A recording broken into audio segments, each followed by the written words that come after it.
আমরা যদি ইকুয়েশনটা দেখি, সেটা হচ্ছে নির্বাচন সংস্কার না বিচার, এটা নিয়ে আমরা অনেকদিন তর্ক করেছি। একটা বড় তর্ক ছিল যে নির্বাচনের রোড ম্যাপ ঘোষণা করা হচ্ছে না কেন। অনেক সন্দেহ সংশয় ছিল। লন্ডন সফরে গিয়েছিলেন প্রধান উপদেষ্টা, সেখান থেকে আসার পর আমরা দেখলাম যে নির্বাচনের একটা মোটামুটি রোড ম্যাপ হয়েছে। এরপরও আমাদেরকে প্রতিদিন এই প্রশ্ন শুনতে হয় যে নির্বাচন আদৌ হবে কিনা। আপনারা জানেন যে এখন মোটামুটি একটা ভাবনা আসছে যে নির্বাচন ফেব্রুয়ারিতে হবে, কারণ ফেব্রুয়ারি ছাড়া আমরা আর নির্বাচনের সম্ভাবনা দেখি না। বরং আমরা বারবার সবাই বলছি যে ফেব্রুয়ারিতে নির্বাচন না হলে দেশে আরেকটা সংকট দেখা দিবে। এখন প্রশ্ন হচ্ছে যে ফেব্রুয়ারিতে যে নির্বাচন হবে সেটা গ্রহণযোগ্য, অংশগ্রহণমূলক এবং আদৌ আমাদের দেশের জন্য একটা স্বস্তিময় একটা নির্বাচন হবে কিনা। দেখেন, আমরা যেটা দেখেছি যে নির্বাচন নিয়ে নানা জোট, নানা ধরনের ফরমেশন হচ্ছে। খুব তোড়জোড় আমরা দেখলাম যে ইসলামিক দলগুলো তারা এক বাক্সে ভোট নেওয়ার জন্য তারা নানাভাবে বসেছেন। আমরা এটাকে সাধুবাদ জানিয়েছি, কারণ এভাবে হলে নির্বাচনে একটা প্রতিদ্বন্দ্বিতা হওয়ার আশা ছিল। কিন্তু ইদানিং আমরা দেখতে পাচ্ছি ইসলামিক দলগুলোর মধ্যে কিন্তু বিভেদ শুরু হয়েছে। অলরেডি বেশ কয়েকটা পক্ষ, অবস্থান বদল এগুলো হচ্ছে। বামপন্থী দলগুলোর মধ্যেও একটা জোট বা মহাজোট বা ঐক্যজোট তৈরির প্রচেষ্টা চলছে। আমরা যারা মাঝামাঝি আছি, আমরাও চিন্তা করছি নির্বাচনকে প্রতিদ্বন্দ্বিতামূলক করার জন্য কি করা যায়। আপনারা জানেন যে এর আগে মনে হয়েছিল যে নির্বাচন এক পেশে হবে, এখন মনে হচ্ছে যে না, এটা নির্বাচন এক পেশে হবে না, নির্বাচনে একটা প্রতিদ্বন্দ্বিতা হতে পারে। এর বাইরে দুইটা আশঙ্কা আছে। একটা হলো আওয়ামী লীগ এবং জাতীয় পার্টি নির্বাচনে অংশগ্রহণকে নিয়ে, বা আওয়ামী পন্থী যে বলয়টা ছিল 14 দল, তাদের অংশগ্রহণ নিয়ে। আরেকটা অনিশ্চয়তা, যেটা একটু আগে তানিয়া রব বলেছেন, যে পুলিশ এবং আইন শৃঙ্খলা রক্ষাকারী বাহিনীর আসল অবস্থানটা কি। আমরা দেখছি যে পুলিশের একজন উচ্চপদস্থ কর্তাকে আমি জিজ্ঞেস করেছিলাম, ধরেন যদি যেখানে বিএনপির প্রভাব বেশি সেখানে বিএনপি কিছু কেন্দ্র দখল করে বা বাক্স নিয়ে যায়, যেখানে জামাতের প্রভাব বেশি সেখানে জামাত যদি কিছু বাক্স নিয়ে যায়, আপনারা আদৌ কিছু করতে পারবেন কিনা। উনি সাথে সাথে জবাব দিলেন না, কিছুক্ষণ চুপ থাকলেন, তারপরে বললেন, ভাই আপনারা গন্ডগোল করলে আমরা তো কিছু করতে পারবো না। সত্যিকার অর্থে পুলিশের এখন যে অবস্থা, যে পুলিশ কোন ধরনের গন্ডগোল হ্যান্ডেল করার মতো তাদের মানসিক শক্তিটা নাই। এটাকে সমালোচনা হিসেবে না, বাস্তবতা হিসেবে যদি আমরা গ্রহণ করি তাহলে ভালো। আমরা সমালোচনা করে এখানে কোনো কিছু সমাধান করতে পারবো না। বাস্তবতা হচ্ছে পুলিশের মনোবল এই পর্যায়ে পৌঁছেছে, এবং সত্যিকার অর্থে এর বেশি হয়তো আমাদের কাউকে যদি পুলিশের দায়িত্ব দেওয়া যেত আমরা কতটুকু উন্নতি করতে পারতাম জানি না, কিন্তু পুলিশের মনোবল এর চাইতে ভালো হওয়ার এই অল্প 6 মাসের মধ্যে আমরা কোনো ম্যাজিক দেখি না।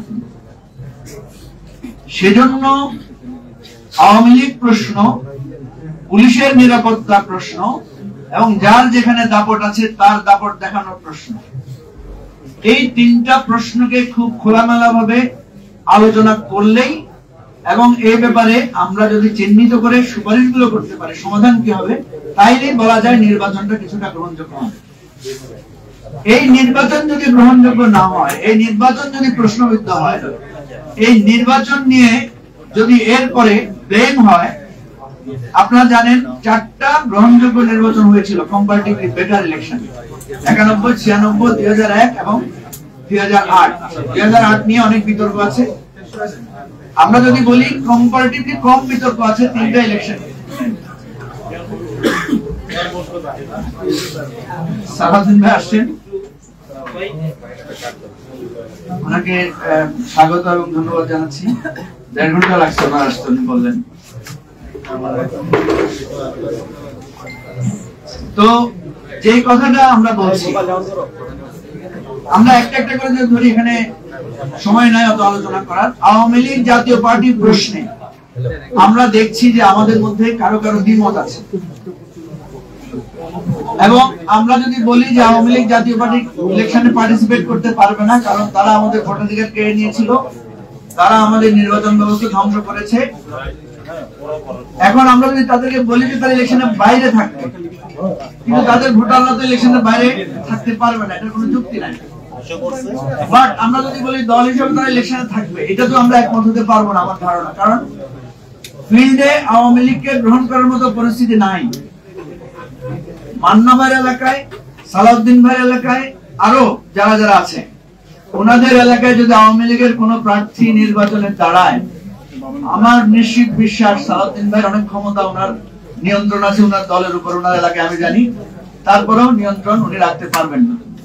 আওয়ামী লীগের লোকদের নির্বাচনী নির্বিঘ্নভাবে করতে পারার এই মুহূর্তে নিরাপত্তা দেওয়ার ক্ষমতা আমাদের কারো নাই, কারণ যে অপরাধ এবং খুন গুম তারা করেছে, এটা এত তাড়াতাড়ি এটাকে রিকনসিলিয়েশনে একপক্ষীয় রিকনসিলিয়েশন সম্ভব না, এটার জন্য বহুমাত্রিক রিকনসিলিয়েশনের ব্যাপার আছে। আমার কথাগুলো একটু আপনাদের অনেকে খারাপ লাগতে পারে, বাস্তবতার কথা হচ্ছে সেটা। একই প্রসঙ্গ জাতীয় পার্টির, এখানে তো রাশেদ ছিল, আছে না? হ্যাঁ আছে, ঠিক আছে। জাতীয় পার্টির বিষয়টা আমরা দেখলাম যে এটা একটা প্রশ্ন দেখা দিয়েছে, আমাদেরকে সবাই প্রশ্ন করে, আমি একটা উত্তর দিলে আর কেউ এটা জবাব দেয় না। আমি বললাম যে জাতীয় পার্টি যদি আজকে হাসিনা ক্ষমতায় টিকে যেত তাহলে জাতীয় পার্টির স্ট্যাটাস কি হতো? নিশ্চয়ই আমার দুই পাশে যে নেতারা বসে আছেন ওনারা থাকতেন জেলে, আর জাতীয় পার্টির নেতারা দাপড়ে বেড়ায় আমাদেরকে শিক্ষা দিতেন, এই বহুমাত্রিক গণতন্ত্র, বহুদলীয় গণতন্ত্রের গুণগান গাইতেন, এবং প্রতিদিন ওনাদেরকে আমরা পার্লামেন্টে ওনাদের ছবি দেখতাম। কি বলেন, ঠিক না? তাহলে সেই জাতীয় পার্টিকে আমরা কিভাবে একই স্ট্যাটাসে তাদের সাথে এই মুহূর্তে নির্বাচন করব? এই প্রশ্নগুলো বাস্তবতা। কেউ যদি এগুলোকে অস্বীকার করে হঠাৎ করে বলি আমরা যে বহুমাত্রিক গণতন্ত্রের জন্য আমরা সবাইকে নির্বাচনে চাই, এভাবে বিচ্ছিন্ন বিক্ষিপ্ত আলোচনা করলে হবে না, খোলামেলা আলোচনা করতে হবে। এরপরে একটা ফেনোমেনন দেখা যাচ্ছে, আওয়ামী লীগের ভোটারদের নিয়ে টানাটানি, আমাদের ধর্মীয় সংখ্যালঘুদের ভোটার নিয়ে টানাটানি, এবং কি দাঁড়াচ্ছে, কি হচ্ছে ঘটনা, এগুলো আপনারা জানেন। একজন আরেকজনের দিনে আঙ্গুল তুলছে, কিন্তু প্রত্যেক দলের মধ্যে আমরা দেখছি যে কোনো না কোনো ভাবে নানাভাবে তারা দিচ্ছে। সেজন্য আমি প্রস্তাব দিয়েছিলাম এটা ওপেন করে দেন, সবাই যত পারেন আওয়ামী লীগের লোকদেরকে দলে ঢোকান, আওয়ামী লীগ বিভক্ত হোক, অসুবিধা নেই, কিন্তু সেটাও ওনারা করবেন না। ওনারা একজন আরেকজনের বিরুদ্ধে অভিযোগ দিবেন, কিন্তু তলে তলে সবাই আওয়ামী লীগের লোকদেরকে টুকটাক দলীয়ভাবে অন্তর্ভুক্ত করবেন। এই জায়গাটাও আমাদেরকে পরিষ্কার হতে হবে, কারণ এই জায়গা নিয়ে আমি আপনাদেরকে বলছি, আমি ছোট মানুষ, এখানে সবাই ম্যাক্সিমাম লোকে আমার বড়, যুবরা ছাড়া। ইলেকশনের সময় এক দল আরেক দলকে ধরবে, বিভিন্ন মিছিলে হামলা হবে, বলবে যে ওর মিছিলে, ওই ধানের শীষের মিছিলে ছাত্রলীগ যুবলীগ আছে, আবার বিএনপির লোকরা বলবে যে ওই দাড়িপাল্লার মিছিলে ছাত্রলীগ যুবলীগ আছে, শাপলা বা ফুটবলের মিছিলে বা ইগলের মিছিলে বা বাসের মিছিলে যুবলীগ ছাত্রলীগ আছে। এই কথা করেই মারামারি গুলো হবে, আমি আপনাদেরকে বললাম। এই জায়গায় আমাদেরকে একটা ক্লিয়ার কাট পজিশন নিতে হবে। এখন আসেন এই ক্লিয়ার কাট পজিশন কিভাবে নেবেন, হয়তো সালাউদ্দিন ভাই, মান্না ভাই এরপরে বক্তব্য বলবেন, ওনাদের যদি কিছু আইডিয়া থাকে। পুলিশের ব্যাপারে আমরা স্পষ্ট করে বলেছি, পুলিশের পক্ষে এই নির্বাচন ফুললি, পুলিশ এবং আর্মির পক্ষে এটা নির্বাচন মেইনটেইন করা সম্ভব না। এর একটা উপায় হতে পারে, যেটা 91 সালে নির্বাচন হয়েছিল শাহাবুদ্দিন সাহেবের সময়, উনি লোকাল গ্রহণযোগ্য নিরপেক্ষ ব্যক্তিদেরকে নিয়ে কেন্দ্রভিত্তিক কমিটি করেছিলেন। এবারের আন্দোলনে আমরা দেখেছি আমাদের স্কুল ছাত্রদের, কিশোর ছাত্রদের একটা ভূমিকা ছিল, যাদেরকে আমরা জুম জেনারেশন বলছি। আমি এটা পরামর্শ আকারে বলছি, যদি সম্ভব হয় এই জুম জেনারেশনের মধ্যে যারা ভোটার হয় নাই তাদেরকে ট্রেনিং দিয়ে উদ্বুদ্ধ করে কেন্দ্রভিত্তিক তাদেরকে পুলিশের সাথে স্বেচ্ছাসেবক দেওয়া যেতে পারে। কারণ আমি দেখেছি আমাদের সন্তানেরা আমাদের সামনে দাঁড়িয়ে নিরপেক্ষ ভূমিকা রাখেন, বলেন না বাবা এটা এটা হতে পারে না, আমাদের সাথে ডিবেট করেন এই প্রজন্মের ছেলে মেয়েরা। সুতরাং আমাদের সন্তান, আমাদের নেক্সট জেনারেশনের লোকেরা হয়তো মানে ন্যায়ের সাথে তারা আমাদের সামনে দাঁড়িয়ে যাবে যে না তোমরা ভোট বাক্স দিতে পারবে না, তোমরা ভোটের যে শৃঙ্খলাটা নষ্ট করতে পারবে না। এবং যেহেতু তাদের হাতে মোবাইল থাকবে, তাদের নানা রকমের ক্যারিকেটার থাকবে, আমার সাধ্য নাই, সাহস নাই পুলিশের সামনে দাঁড়িয়ে পুলিশকে ফ্যাসিবাদের দোষর বলে টলে দুর্বল করা যাবে, কিন্তু এই কিশোরদেরকে মোকাবেলা করার আমরা সেই নৈতিক শক্তি পাবো না অনলাইন নিয়ে।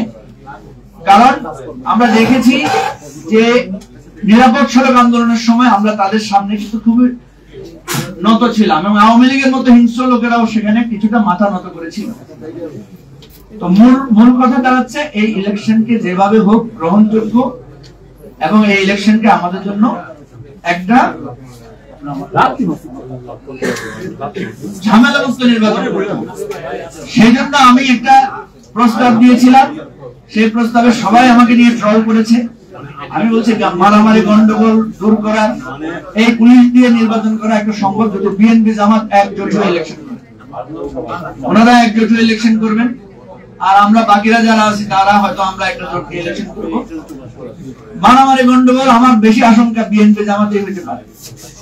ওনারা যেহেতু লম্বা সময় ধরে জোটে ছিলেন, সম্পর্ক ভালো ছিল, একসাথে জেলখানায় ছিলেন, একসাথে পার্লামেন্টে ছিলেন, একসাথে মন্ত্রিত্ব করেছেন, ইভেন জামাতের লোকেরা বিএনপির মার্কা নিয়ে ইলেকশন করেছেন, এত গভীর সম্পর্ক।